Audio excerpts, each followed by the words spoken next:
बर्बाद करोगे। तुम लोगों के बाप दादाओं को भी मैंने लोहे के चने चबाए हैं। आज मैं अगर तुम लोगों जैसे लोगों की चलती ना मूवी माफिया और तुम जैसे सड़े हुए सूडो जर्नलिस्ट की चलती तो आज मैं इंडिया की टॉप एक्ट्रेस और हाईएस्ट पेड एक्ट्रेस नहीं होती। मैं तुम्हारे सामने हाथ जोड़ती और कह रही हूँ कि प्लीज़ मुझे बैन करो। नमस्कार दोस्तों, आज मैं अपनी जो हमारी इंडियन मीडिया है उसके बारे में आपसे कुछ कहना चाहती हूँ।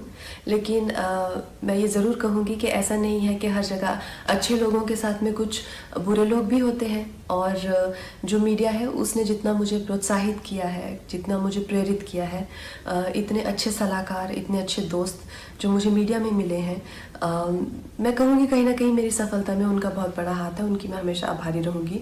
लेकिन जो दीमक की तरह जो एक सेक्शन मीडिया का है जो हमारे देश में दीमक की तरह लगा हुआ है और उसको धीरे धीरे करके उसकी गरिमा को, उसके अस्मिता को, देश की इंटेग्रिटी को, देश की एकता को आए दिन अटैक करता रहता है। आए दिन इनके जो भी है झूठी अफवाहें फैलाते रहते हैं। अपने गंदे भद्दे विचार, देशद्रोहिता के जो विचार हैं वो ओपनली सबके सामने रखते हैं। और इनके खिलाफ हमारे कॉन्स्टिट्यूशन में किसी भी तरह का कोई भी ना पेनल्टी है और ना ही कोई सज़ा है। आप तो इस चीज़ से मुझे बहुत ही ज़्यादा ठेस लगी और मैंने अपने आप में ही ये डिसाइड कर लिया कि ये जो दो गली मीडिया है, ये जो बिकाऊ मीडिया है जो खुद को लिबरल कहती है, सेक्युलर कहती है, और कुछ नहीं है, 10वीं फेल भी नहीं है ये लोग सूडो लिबरल हैं और ये लोग बिल्कुल भी सेक्युलर नहीं है। अगर ये सेक्युलर होते तो हमेशा धार्मिक चीज़ों को लेके देश की एकता पर हमेशा प्रहार नहीं करते।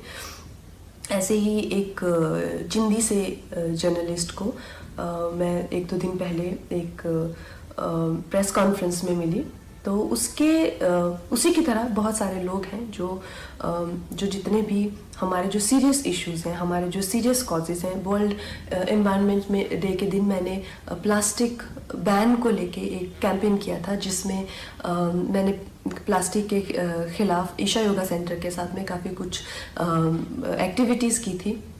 इस जर्नलिस्ट को मैंने उसकी खिल्ली उड़ाते हुए देखा।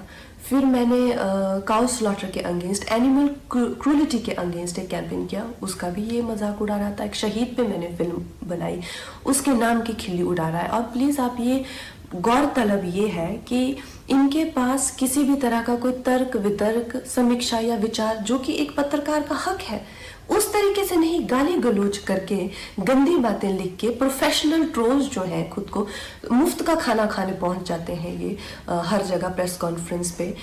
मैं जानना चाहती हूँ कि कोई तो क्राइटेरिया होना चाहिए कि अगर आप खुद को जर्नलिस्ट कह रहे हैं, क्या आपने किया हुआ है? मुझे एक अपना लिखा हुआ कोई ना कोई एक पीस या एक ब्लॉग, जैसे मैं खुद को अगर कलाकार कहती हूँ तो कुछ तो होना चाहिए टू माई क्रेडिट। आप खुद को क्यों पत्रकार कह रहे हैं? किस लिए आप पत्रकार बने हुए हैं? इन 3-4 लोगों ने मिलकर, क्योंकि मैंने उस इंसान के प्रश्नों का उत्तर देने से मना कर दिया, मैंने कहा एक इंटरनेशनल को मैं क्यों एंटरटेन करूं? मेरे पास किसी भी तरह के देशद्रोही के लिए 0% टॉलरेंस है।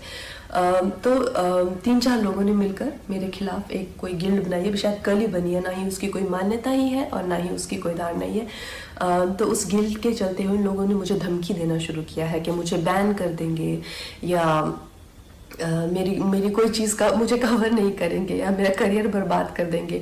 अरे नालायकों, देशद्रोहियों, बिकाऊ लोगों, तुम लोगों को खरीदने के लाखों भी नहीं चाहिए। तुम लोग तो इतने सस्ते हो, 50-60 रुपए में बिछ जाते हो।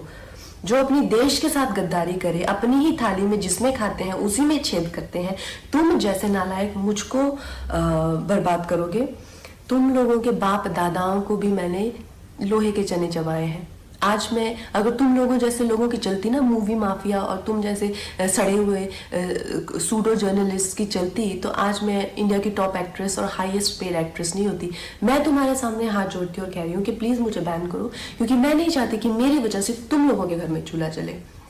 और इससे ज़्यादा बड़ा एहसान आप मुझ पे नहीं कर सकते कि आप मुझे बैन कीजिए। और जो भी मेरे भाई बहन इस देश के जो युवक युवतियाँ हैं जिन्होंने इन लोगों का बहिष्कार किया है, और जब मणिकर्णिका फिल्म भी आई थी और मूवी माफिया उसके अगेंस्ट पूरी गैंगअप हो गई थी, तो इन बच्चों ने इतने अच्छे तरह से हर दिन we stand with Manikarnika trend किया, उस फिल्म को बहुत सफल बनाया। फिल्म ने 150 करोड़ से ज़्यादा का बिजनेस किया।